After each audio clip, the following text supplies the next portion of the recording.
មើមឆៃថាវគឺជាបន្លែដែលមានប្រយោជន៍ខ្ពស់ចំពោះសុខភាពហើយត្រូវបានគេប្រើប្រាស់យ៉ាងទូលំទូលាយទាំងក្នុងការចម្អិនអាហារនិងជាឱសថបុរាណ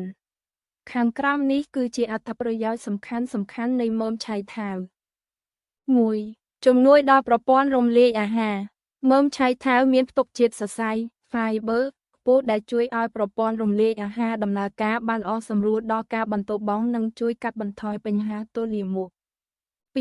ពង្រឹងប្រព័ន្ធភាពស៊ាំមើមឆៃថាវគឺជាប្រភពដ៏ល្អនៃវីតាមីន C ដែលជាសារធាតុប្រឆាំងអុកស៊ីកម្មដ៏សំខាន់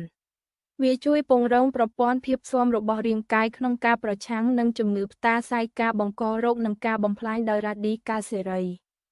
3. ជួយដល់សុខភាពបេះដូងវាមានផ្ទុកសារធាតុអែនថូសាយ៉ានីនដែលជាប្រភេទសារធាតុប្រឆាំងអុកស៊ីកម្មមួយជួយឲ្យបេះដូងដំណើរការបានល្អលើសពីនេះជាតិប៉ូតាស្យូមក្នុងមើមឆៃថាវក៏ជួយគ្រប់គ្រងសម្ពាធឈាមឲ្យមានលំនឹងផងដែរ 4. ជួយគ្រប់គ្រងកម្រិតជាតិស្ករក្នុងឈាមការសិក្សាមួយចំនួនបានបង្ហាញថាសារធាតុនៅក្នុងមើមឆៃថាវអាចជួយបង្កើនការផលិតអាំងស៊ុយលីនធម្មជាតិនិងកាត់បន្ថយការស្រូបយកជាតិស្ករនៅក្នុងពោះវៀនដែលមានប្រយោជន៍សម្រាប់អ្នកដែលមានបញ្ហាទឹកនោមផ្អែម 5. ជួយសម្អាតជាតិពុលក្នុងថ្លើមនិងតម្រងនោមមើមឆៃថាវមានលក្ខណៈសម្បត្តិជាថ្នាំបញ្ចុះទឹកនោមធម្មជាតិដែលជួយសម្អាតជាតិពុលចេញពីតម្រងនោមនិងជួយដល់ការដំណើរការរបស់ថ្លើមបានយ៉ាងប្រសើរ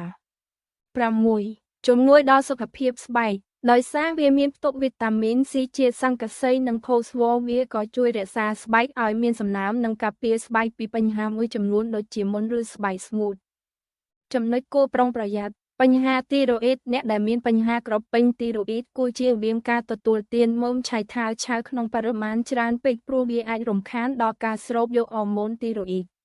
អ្នកដែលមានបញ្ហាក្រពះការទទួលទានមើមឆៃថាវឆៅច្រើនពេកអាចធ្វើឲ្យហាមពោះឬឈឺពោះចំពោះអ្នកដែលមានប្រព័ន្ធរំលាយអាហារងាយប្រតិកម្ម